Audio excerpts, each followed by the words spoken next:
Super cool radio.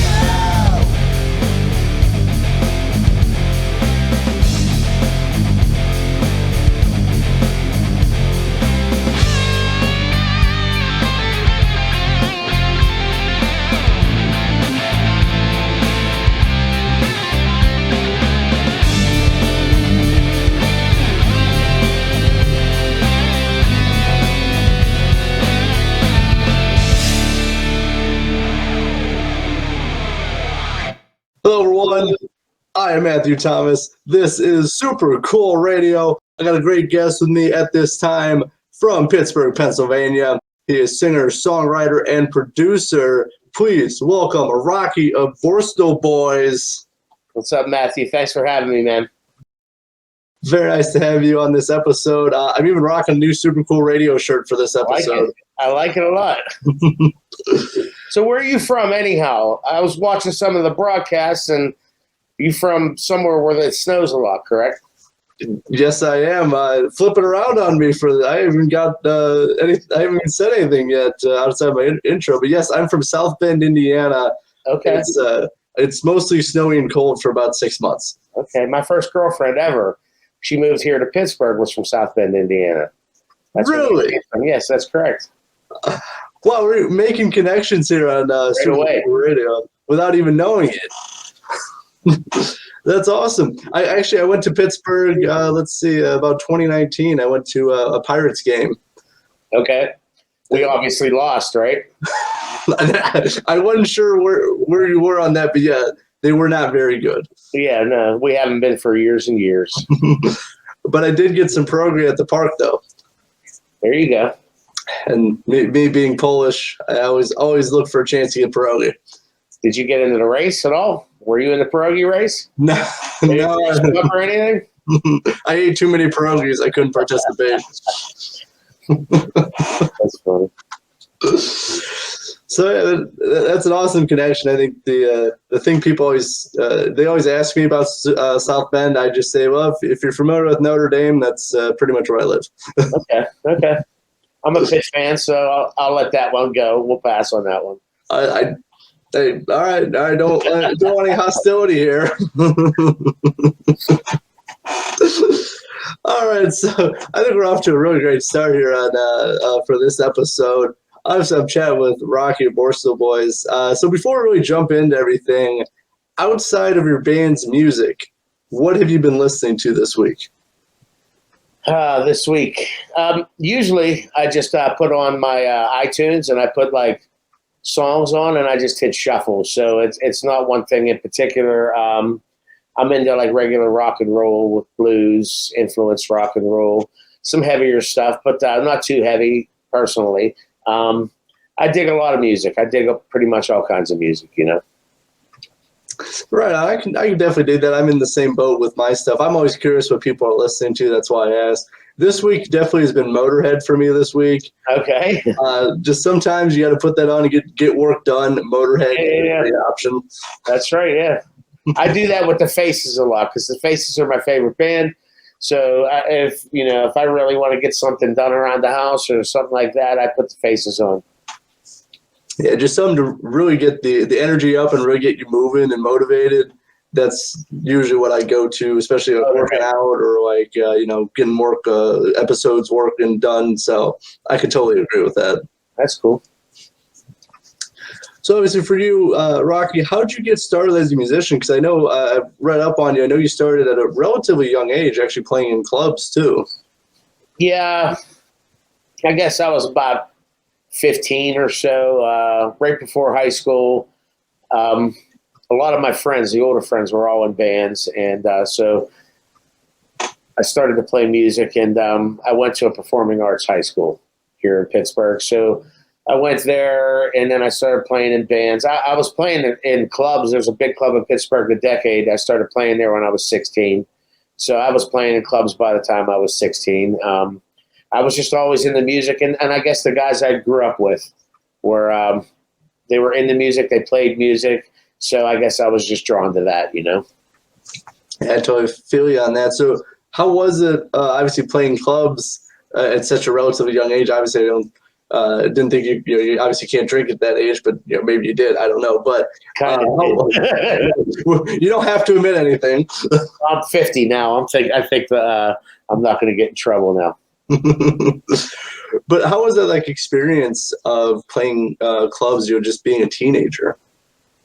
It was cool. It was. I mean, that's what kept me doing it because playing music just always made me feel good. I guess when I was younger and stuff, I mean, I was playing cover tunes and you were just playing music and people treated you a little differently because you were in a band, you know what I mean? And it was kind of cool that people were like, hey, you're playing music. They were real, I'm trying to think of the word. They were just real. They didn't treat you like just somebody else. You know what I mean? They wanted to talk to you because you were in a band. And I guess that's probably really what kept me into music before I learned that I wanted to learn how to play it better was more the connection, I guess, with people and things like that. So, yeah, definitely, it's really neat, especially just having those experiences and starting off, as a teenager. But I know for you, I know you have a very lengthy music career, but not only as a performer on stage and a songwriter, but also I know you started producing and had your own kind of homegrown recording studio. So how was that? Was that unusual for the 90s? Well, okay, so I guess in the early 90s, I was in a band, Torn and Frayed, and we did really well. We won like a local rock challenge, and we were a pretty good band in the city of Pittsburgh. And I was just always into recording. One of my main guys that I was always into was like Lenny Kravitz, and he did all of his own stuff. So I was into the Beatles as well. So I was always into the concept of getting sounds like, how'd they get that sound, or it sounded really cool. So I was into that, and I started accumulating things, and then I got my own studio, and I started running my own studio. And at that time, how right now everybody has a studio in their house, but at that time, pretty much there wasn't many people who did. It was just a few people who had studios. So I ended up doing recordings for a lot of the bands around town, and I got the bands that didn't have money, you know what I mean? Punk bands, rock bands who were playing clubs, not really making a lot of money or anything like that. But that's kind of that experience. Actually, I really dug it, So it just really got me into it. I really didn't start producing then. I was just recording other bands and getting sounds and things. And I think toward later on after 2000. I started working with a couple people, Norm Nardini, who's a big guy around town and stuff, and just working with him and learning from the way he produces about when you record a song, it's different than playing live. You don't want the parts to clash or anything like that. So I really got into that part of it, and I learned a lot from him and other people. So that's really what got me producing, is learning that, it's not about just bashing something out real hard or whatever. You got to listen to what everybody else is doing, because on tape it's different than live. Live, it's all coming at you like a wall, and but in the studio when you play back, it's merciful. You know what I mean? You hear everything that's wrong when you play it back, and you're stuck with it forever. So I kind of got into that. That's how I started doing the producing thing. I think that's really unique and really cool.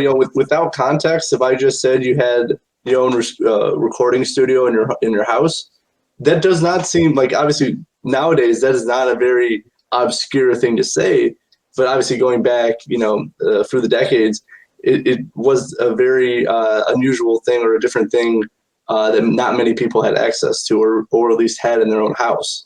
Oh yeah, for sure. I mean, everybody could they could go home tonight, write a song, and they could put it out, and they could have it on iTunes like immediately. Back then it was a different beast. You know what I mean? You actually had to go to a studio, pay somebody, do studio time, mix it down. You couldn't do that. You couldn't do it all from home. Now you can. I mean, there's good things and bad things about that, I guess. You know what I mean? Because now anybody can do it, so you get anything. But yeah, there's definitely good and bad with everything, obviously, and there's different qualities of music out there with everything, depending on how they do it. But I think it's definitely a very I think it's a good option to have, especially if people, especially if you have the drive and passion for it. Oh, yeah. Really make it a quality that you're happy with, that you want to put out, instead of rushing and putting something out. Kind of similar to what you were saying with the live versus studio, is that live, there's a wall, you hear everything because that's a live experience. With the studio, you can't really do that because you have to make, certain parts, sound different, different qualities, different sounds, to make it more, enjoyable for the listener. Well, yeah, I mean, plus you're stuck with it. That's what you wrote, and 10 years down the line, you're going to listen to it and say, well, what the hell did I do here? Or you're going to be like, wow, I did something really cool, So when you're making it, you should really be thinking that, like, hey, am I really going to dig this, a couple years from now? Is this something that I'm going to be proud of, I think that's a really good mindset, too, for when you're releasing music and producing music, that it has to stand the test of time, because either it's going to get swept under the rug, or like if someone brings up, hey, remember you did this back, a few years ago, and go, oh, yeah, I did do that. Yeah, don't bring that up, man. Don't bring that up. Some things are like that. You're like, oh, please don't play that, But I think that is a good mindset to have for anyone who any musician releasing music. Instead of, like, people, I think too much short term of, I have to get music out, I have to get stuff to people, instead of going, let me take a few extra steps here and make it something I'm really proud of, that it's at the highest quality I can have it, and then everyone's going to really be, it's going to be impactful when people listen to it. Yeah, I totally agree. And that's, I try to do that with pretty much everything I do now, for sure, is, I don't try to rush anything in terms of recording and putting something out.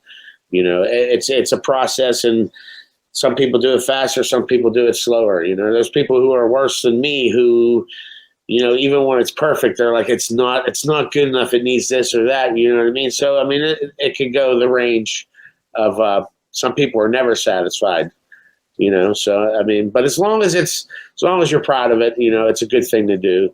In terms of what you said, it's a good thing that everybody can now record and stuff. It is, because a long time ago, when I first started doing that kind of stuff, the early 90s and stuff like that, there were very few people who were playing music. And, there was a lot of people playing, but it wasn't to the scale as it is now. Like, if you go into a high school now, there might have been in 1990, like 4 people in your class that might have been dabbling and playing music. Now it's probably like 30% of a classroom probably records at home themselves, so it's a good thing, I think. I think it definitely is, especially the opportunities that I think people in high school and younger people have, I think is incredible nowadays, that they have a lot of access to learning about how to either play an instrument or how to produce or write. I think there's a lot of resources out there nowadays that I think people didn't have in like the 80s and 90s. Oh, yeah. Well, actually, you can get the song lyrics now, too, as well, right? Exactly. Back then, we were singing the wrong lyrics, but it didn't really matter as long as you had the right melody, right? Yeah, it sounds about right.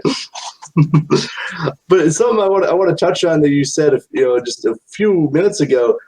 You were talking about being satisfied with the song. Like, for you, with Borstal Boys and your own producing, when do you know, like, this is I'm going to stop here with this song. I know it is ready now to be released. Or, when do you know a song is complete?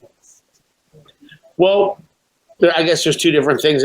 Complete as in where it's how it's actually written, like in terms of form, is different than complete recording-wise. So when I'm writing a song, it might change because I'm in a band. It's different than somebody who's just writing a song. We might write a song, or I might write a song, and it might change in a couple months of us playing. So we'll just play it every day or every week at practice, and then 2 months later, it might have a totally different form. You know what I mean? To the song. And then when you finally go in the studio, you know what that is, and you record it. Now, the process after you have the rhythm tracks done, so after you put everything on top of it, could be, it just takes what it takes. You start listening every week, there's something else on it, and then you're like, maybe I want this on it or I want that on it. But for me, though, working at the Vault, I never really run out of time, which is a good thing with me, because Bob McCutcheon signed me to the Vault, and he doesn't give us any time limit. So whenever I just can't think of anything else to put on a song, I'm pretty much done with it. You know what I mean? It's not like I'm like, I have to have it done by October because my studio time's up or something like that. You know what I mean? It's just a constant thing that goes for me anyhow. I just thought it was so interesting that, obviously just came to my head. I didn't have that question prepared. I just thought it's something interesting. I've asked that to a few other people, and it just always, I'm always curious. It's kind of like with my episodes, what I do for Super Cool Radio. There's always a fine line between getting it done and then putting too much in it that you ruin it. There's always that fine line of where you're going to be satisfied. Oh yeah, for sure. I mean, you can ruin things. You want to add things, and then you end up, it ends up being not even kind of like what you start, or you as a person. So if your identity is a certain kind of music, and then you start putting things on in the studio, and like there's songs that we actually have done that like I'm like, well, we can't ever do that live again now, because I just don't have that. We don't have a horn section live. We don't have a so if I stack it too much, then when I play it live, I'm kind of let down. Like, wow, it's just not the same now that I had all this other stuff on it. So you got to watch with that, But I think it's more important that the thing that you're recording is what you want it to sound like, rather than worrying about if you could do the same thing live. I mean, I could do the same thing if I hired 10 more musicians to get on stage with me or whatever, but I think it's just more important. That's why I became a producer and work in producing things, because that's what I like to do, Oh yeah, for sure. I think definitely, music is an art, and obviously everyone interprets it differently. Everyone has their own style, sound that they want, especially being a musician. And I think you have to be satisfied with it first. You obviously have to keep in mind, obviously how is this going to translate live if you decide to do it live. That's why I know bands who they stack a lot of stuff and they have backing tracks. So obviously there's options if people ever wanted to, but again, I'm getting a little off track, but there's always options for different stuff, but it's also, you have to be happy with what you're doing and how it's going to present to other people. Yeah, I agree. For sure. I know you mentioned the Vault. So how did you and Bob meet, and how did you actually get started working at the Vault? So Bob, a buddy of mine, said, I'm recording this session. He said, I'd like you to come play bass on it, which I went over to play bass with my old drummer, Angelo Amateo, who was, we were in the Dirty Charms together. But this was this guy, Terry Thomas, who I'm forever grateful for introducing me to Bob, because I went over and did a session with Terry.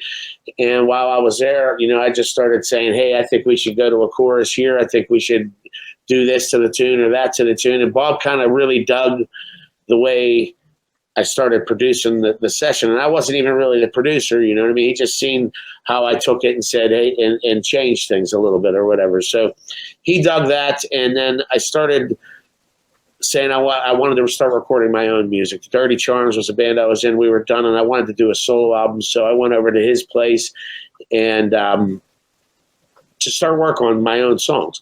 And he just really dug all my tunes, and he liked the way I worked with things. So he signed me to his label.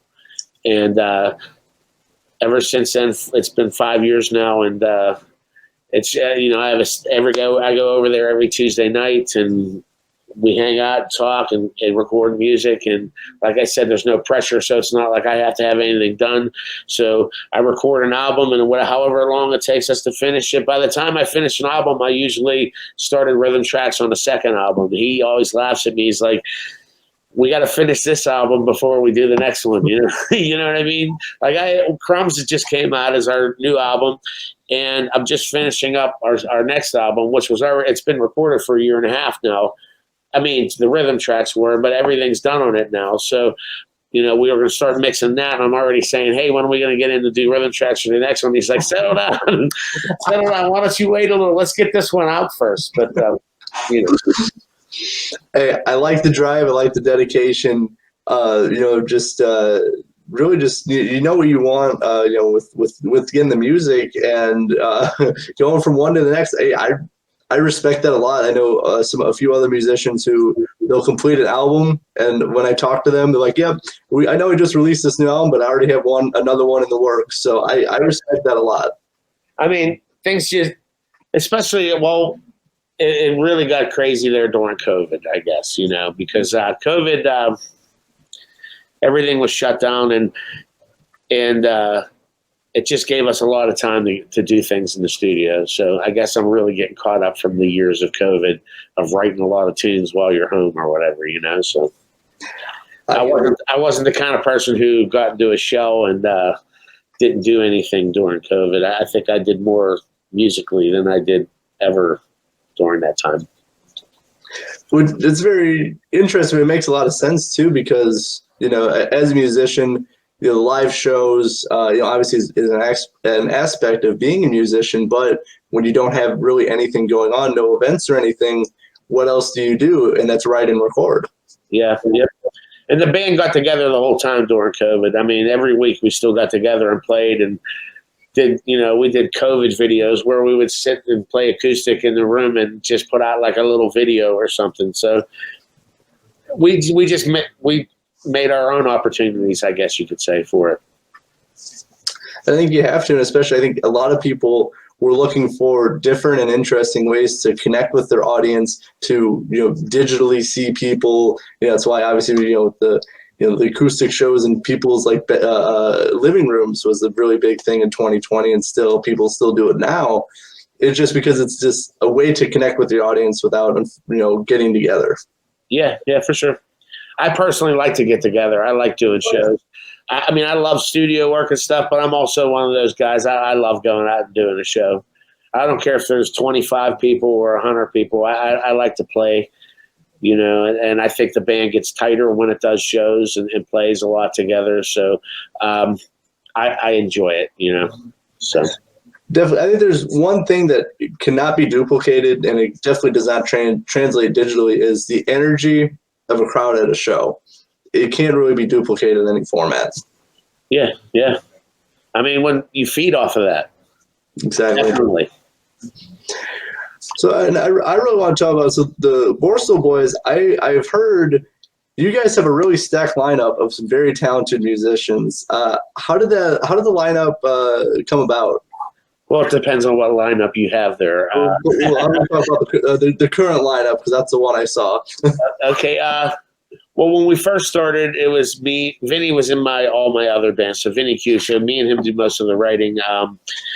And we had Scott Wilson playing drums, and we had Patrick, who was in a band called Rusted Root, who did really, really well with that band.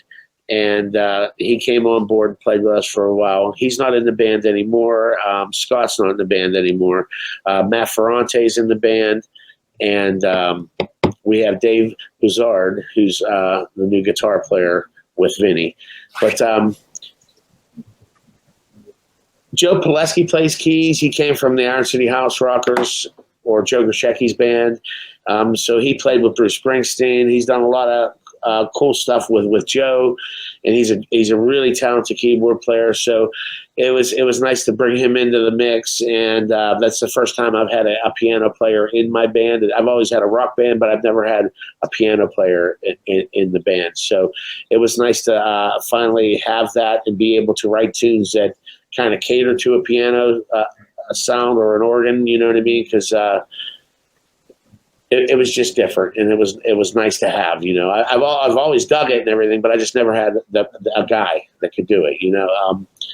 But the lineup just came together. They're all cool guys, and they wanted to play music, and it isn't for making money. So all these guys that ended up playing with me, they did it because they liked what we were doing. You know what I mean? Because I'm definitely not in a band that's making money around this town. You know what I mean?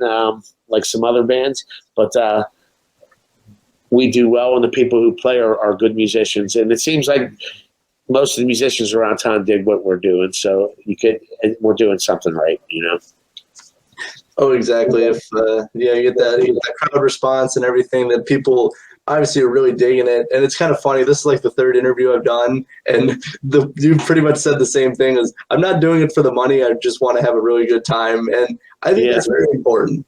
Well, if you're doing it for the money, you're probably not in the right business, or you're playing somebody else's songs. Very true. So most of the people who get paid around here are going out playing other people's songs. So, I mean, you could go make money by doing that, but that's not what I want to do. So, Exactly. I mean, obviously there's different stuff in the music industry that, that's for everybody, it's not for everybody with different things, but you want to do. And I think honestly, having fun, I think trumps, you can make money or you can have a really good time. Oh yeah, yeah. It'd be nice to do both, but I mean, having fun's probably better. You know what I mean? So, because I think, eventually, to me, if you're just doing it and you're not having a great time, you're eventually just going to hate it. So I think having a good time and maybe and the money will follow. Or it won't, but you're still having a good time. I was trying to be hopeful, but all right. I'm 50 and the money still hasn't followed yet, but I mean, I'm still doing it, right? Exactly. That just shows your passion for it. Because again, some people are like just going to give up. Like, oh, I'm not making money off this. I'll just, just do something else where I make money. And I think just showing your passion for that, you're, 50 years old, still making music and still having a great time. I think that's very important. Yeah, for sure. So, any updates about the Borstal Boys? I know you've released a few albums under the name. So, what's kind of where is that headed? It's headed. We have another album coming out. Probably we have a couple singles coming out this year. The album's done. It's just going to be mixed right now, and we're going to release a couple songs. As the songs are mixed, we're releasing, I believe, 2 or 3 as singles, and then the whole album probably around October of this year. But I think we're going to release one in like May, one in July, and one in like September, and then release the album in October. That album is going to be called Rock and Roll Freeway. And so that'll be our next album. But right now, our album that's out, which isn't that old, I mean, it's only been out less than a year, is Crumbs. And I'm really proud of the album. The songs on it are really good. Everybody's playing on it's good. It's a nice mix of songs, and I'm really happy with it. So have you checked it out yet? Just a little bit here and there. I've not dove too much into it, but I definitely will be listening to you guys. And for people, and especially for me, like people are not familiar with the Borstal Boys. What can they expect? What would you tell them? I always tell people, I don't know if it's the right thing to say or not, but I always tell people we sound like the Faces, because that's kind of, I mean, that's what I'm influenced by, and that's what Vinny's influenced by. It's our favorite rock and roll band of all time. So we try to go in that vein. We're a little bit harder than the Faces, but then again, we do, I would say, Faces, Stones, just early 70s rock and roll kind of thing is what we got going on. Sometimes there's a little bit more funk in a tune. Sometimes there's a little bit more R&B, but it's basically a blues rock 70s vibe kind of thing. Definitely, it sounds really good from the little bit of music I've heard so far. I really dig it because again, some of those songs really have a groove to it. I would say like they really, it definitely has that kind of like head bob and move groove to it. Yeah. You'll see the heads bobbing when we're playing too. For sure. So if anyone hasn't checked out the Borstal Boys, definitely do that. I'm going to leave some links for you guys in the description. But I know, as you were saying, I know you've been really busy. For like, I would say even during COVID, you, as you said, have been very busy. And I know you worked on a very cool project, and that was Save Our Stages Pittsburgh. How was it, working on that project? How'd the idea come about? And if anyone's not familiar, could you brief explanation about it? It was SOS PGH, and the song was SOS 2020. Because that was the year it happened. And a friend of mine who's in Royal Honey, Eric, wrote the song, and he approached. He's on our label as well, The Vault in Pittsburgh. His band is, and he approached Bob about he wrote this song. He'd like to maybe put it out, and he had an idea, maybe get a bunch of people together and stuff from around town to record the song. And what happened was we all sat down together and talked about it, and we decided that we were going to do it first, and a lot of people wanted to do it.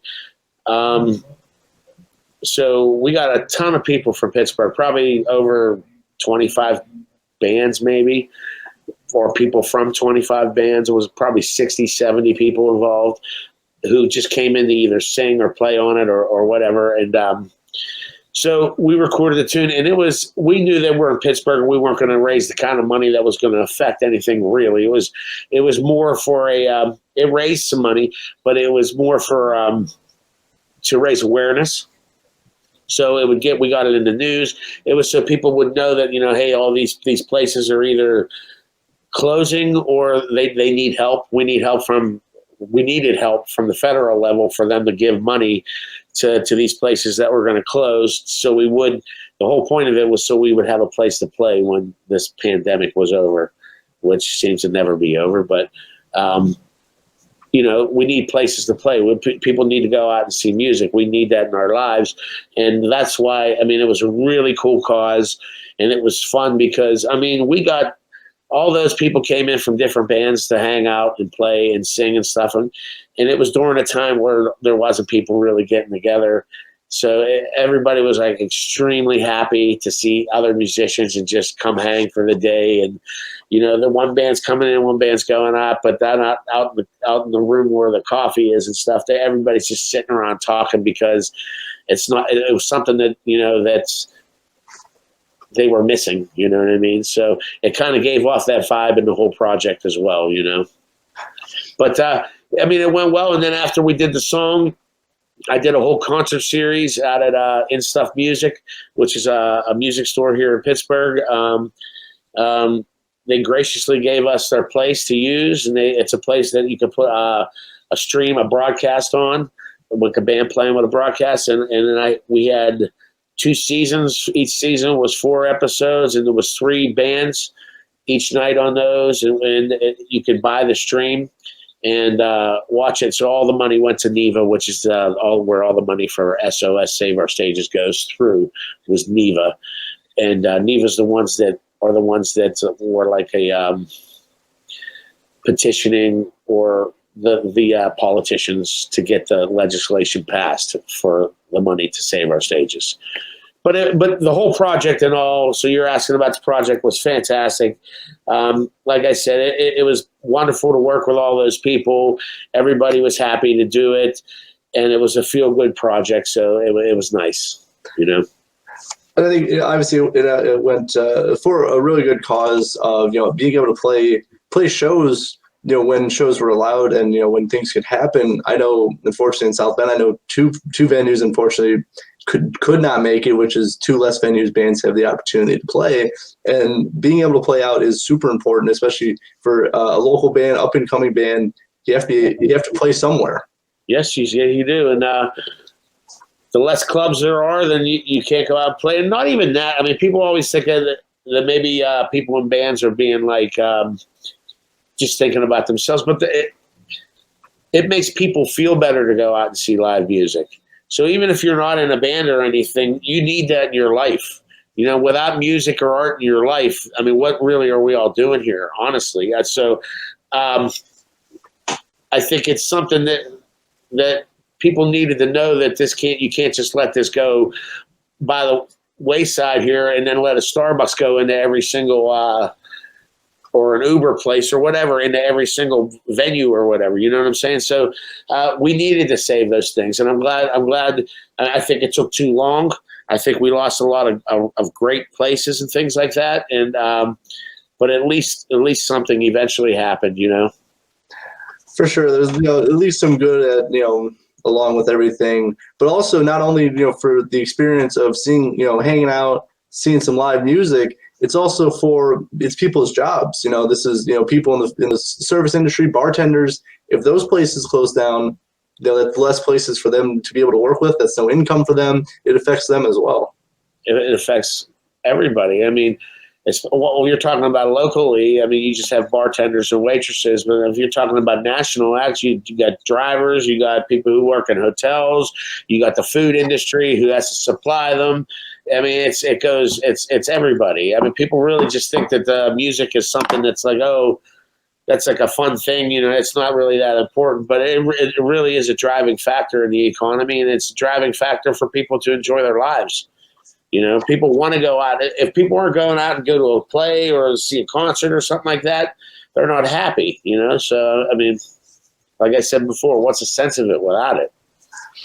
Exactly. I mean, you summed it up perfectly with everything, and it just how much of the economy it affects if you like, people just look at like just the local, how it affects locally, but yeah, nationally and even internationally too, with bands, traveling overseas and like Australia and other places to play shows and stuff that affects their economy as well. There's just so much of a driving factor that is music and entertainment that I think people just maybe before took for granted. Yeah, definitely it was taken for granted. And I think, and it probably will be again taken for granted once things get back on track or whatever. But because, we have an attention span it's very small. But it'll definitely be taken for granted again but it shouldn't be. You're right. Exactly. It really shouldn't be. That's why, like, obviously, the stuff I do, the stuff you do, calling attention to some really cool stuff that's going on, in not only the local area, but internationally, nationally as well. There's so much cool stuff going on that people, I just don't think they, it's not reaching them. It's not there, or they're not realizing all those cool things that are going on. Yeah. I mean, music touches everybody. It's just how you get it to them. If you could, I like what you're doing. A lot more podcasts came out of the pandemic and stuff like that. I mean, I've never ever in my life sat around and talked to 5 different people on a screen before the pandemic.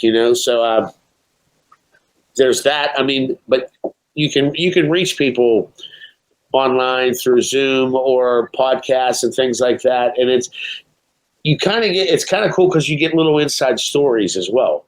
Like you're sitting around talking and you get like a story that you're never ever going to know if it wasn't for like a podcast or something like that, because it's not the normal questions that you would ask in like a 5-minute interview kind of thing. You start talking freely about something, and it's kind of cool. You get those little facts or tidbits that are nice to know.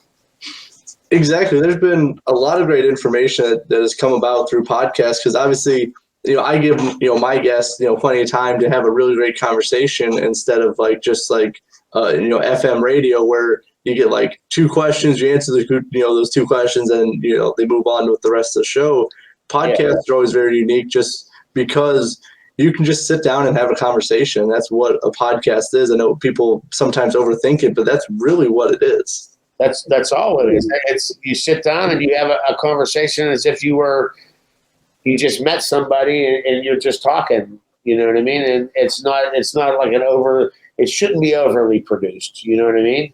A podcast shouldn't, because it's I don't know. I'm trying to think of the word for it, but like it's kind of just like sitting down at a bar with somebody talking that you meet and you just have a conversation with, and you get, like I said, there's certain things that a band might not tell you on their album and on their sleeve or things like that. But then if somebody starts asking a couple questions, that leads down to a road where you're like, oh, well, that's how you started that. That's how you met this guy. Oh, that's a common connection. You start getting all that kind of stuff, Exactly. I think it's a really great opportunity for, obviously musicians and anyone like, trying to get into the media field. Like, I didn't have any experience before starting my podcast, or just some fun I wanted to try.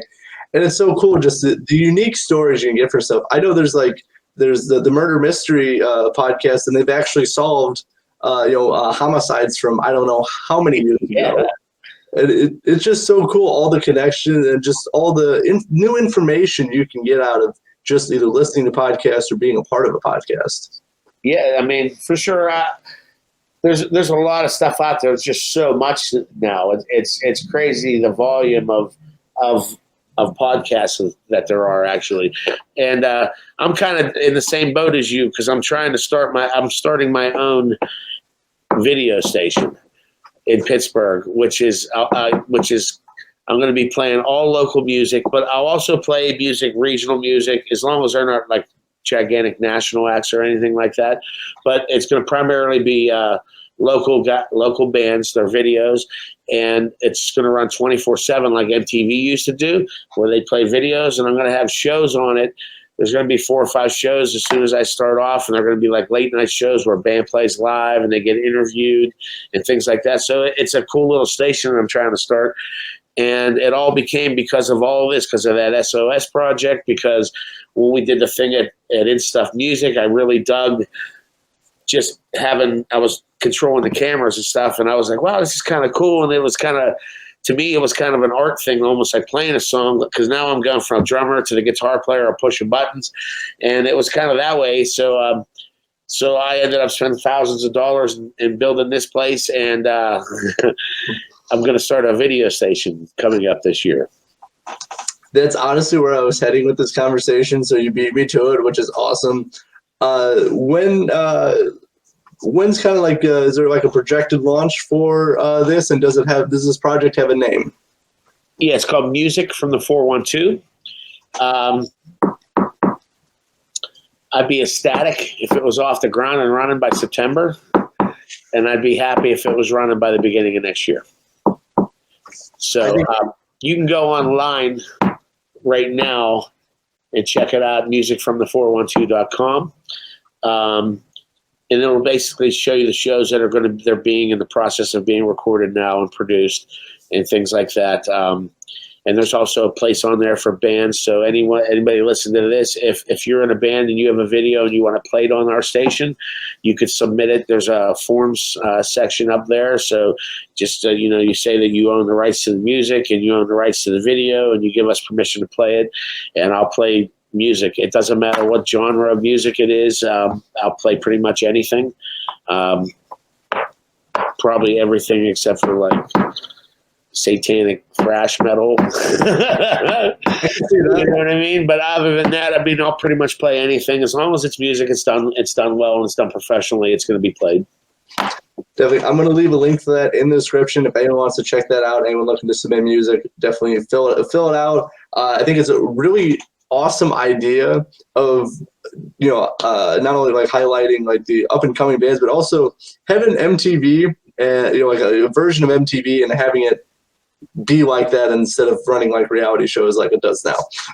Exactly. I mean, it's not an original idea that I'm having here. It's just an idea that I think that's needed, where I think it would be kind of cool to have where you can go on your computer and just go open up the website, and there's music playing of videos of local bands from around your town, and it's just rolling one after another. I always hated the idea of everybody just goes to YouTube and they just click on a thing of what they want to watch themselves at that particular time. You know what I mean? So they're only interested in the band that they already know. So it'd be kind of cool to provide them something where if they watch for a while, they might find 2 or 3 bands that they dig, and they might end up going out and see them, and they might be open to that where they would have never got that opportunity before by just going and searching the only band or the bands that they like, So, I mean, that's what I'm kind of trying to accomplish is trying to have everybody kind of work together in that sense and kind of expand our city, you know what I mean? The music in our city anyhow. Exactly. I think it's a great idea. I'm fully support that because obviously it's very something similar to what I do, except not on like a bigger scale of what you're doing. And I think it's awesome that people can, if they're just looking for some great music to listen to, as you said, they might not like every song that comes on or every video, but if their takeaway is like, I just found like 4 or 5 new bands that I really want to check out now and listen to, I think that's awesome. Yeah, well, I mean, I tell you what, you're already doing it. I haven't even started it yet, but so I'm also thinking about adding, like your podcast. So I have 24 hours a day, 7 days a week to fill space. Okay, so I need content. So there's just people who have podcasts like you out there. If it's music related, I'd like to maybe fill some of the space with that kind of stuff as well. So, maybe you should think about it. Hey, I'm always open to new possibilities and opportunities. Okay. Hey, just let me know, man. If you need content, yes. I got you. I got like 200 plus episodes. Yeah, I know. I've seen it. I was watching a couple of them today, actually. Hey, I really appreciate it. Did you enjoy? Yes, very much. Awesome. That is the goal every time. Is if people who like it And if they discover new music and like the band, that's my goal. Oh yeah, I mean, it's just nice, and you have a lot of people on here from different places, and it's nice to see that the people are reaching out to you, and like I would have never heard of some of those bands if I didn't. In the last 2 days, I was checking you out. You know what I mean? So while I'm checking you out, I would have never. There was 4 or 5 bands on there that kind of dug that I would have never even seen. You know what I mean? To the point where, like, okay, I dig it. I went to iTunes, downloaded the thing from iTunes. Now I have it on my thing, and I'm going to be listening to it now. So, you know, the next couple of days when I'm on my random play, it's going to come up, and I'm going to be like, "Who's this?" Oh, you know what I mean? So it's a good thing, yeah. And that's my goal with like every episode. If they make some new fans who, you know, go check out their music, go, I really dig this, I'm gonna put them in my playlist, shuffle, whatever. That's what I hope for, especially with a lot of these bands. I think are kind of just, you know, overlooked that they're not getting played on the FM radio or other podcasts. And it's like, you have a home here on Super Cool Radio, just because it's good music that's getting not the airtime it deserves. I totally agree. FM radio don't play anything locally here. There's one station here that plays local bands, and that's because of Utah and Bob. And but pretty much there's nothing. Yeah. I mean, there's a couple bands that get the time from around town, and that's about it. And there's 1,000 bands in town. So. That's kind of what I want to do with the station that I'm doing. I want to give that time. I want them to be able to put it on, and if they're working a little boutique store or something, you could put music from the 412 on, and it's just going to be, they can leave it as background music. You don't even have to watch it, say like you're watching the episodes or anything. It's just going to be one video after another of local bands, and I think if people would do that, I mean, you might be like, wow, who is this band, and actually go check out local music rather than going to watch a DJ or something. I don't even know how people watch DJs, but you know what I mean. Well, maybe you just invented something new now. Hey, watch a DJ. Yeah, right? No, don't do that. That's like reality. It's worse than reality TV. What about paint drying? Is it better than that or worse? What, watching a DJ? Yeah, probably. It's worse than watching paint dry. Or a tribute band. But that's just me. I'm just going to leave that one there. Well, that was good, though. That was good. All right, as we're kind of wrapping up this interview, I know you got a lot of great things in the works. What are your plans for this year, if you haven't already discussed your plans, anything else for your plans for this year? My plans for this year is to finish the Borstal Boys' next album and to record all my stuff for music from the 412. Even though it's not going to be out till September next year, I have my own show on it, and my show is going to be 13 episodes, and they're 1-hour episodes, and I'm going to be recording every Wednesday and Thursday for the next 3 months, just recording the episodes. And I have 6 other people that I'm doing those kind of shows with. So I'm going to be busy with this music from the 412 the rest of this year for sure. As I really don't have any time to do anything else than like that, so. Well, I definitely look forward to when that launches. I'm it's just a concept. I really love it, that it's obviously it's focused on music that you're not going to hear on FM radio or other places. It's music that it's getting overlooked that people should check out. Yes. Well, as it gets closer, I'll definitely call you up, man, and we'll talk. Definitely, for sure. Yeah. Hit me up anytime. Always available. I like get one of them cool shirts right there. Hey. Well, I might know someone who might be able to hook you up with one. All right. Cool. I might know someone who has a Borstal Boys shirt for you. Well, I think we might have to have our people talk to your people. Hey, your people get in touch with mine. Okay. Yeah. Rocky, thank you so much for hanging out with me here at Super Cool Radio. A really, really great time chatting with you. It was a lot of fun. Thank you, Matthew. It was nice to meet you too, brother. It was very nice to meet you. For Rocky of the Borstal Boys, make sure to check out Stream Support. Give a like to the Borstal Boys, and make sure to stay up to date with everything that Rocky's doing. I'll leave some links for all of his different things that he has in the description. Make sure to check all of that out. But I'm your host, as always, Matthew Thomas. Thank you so much for watching and listening to Super Cool Radio. Stay frosty. Peace.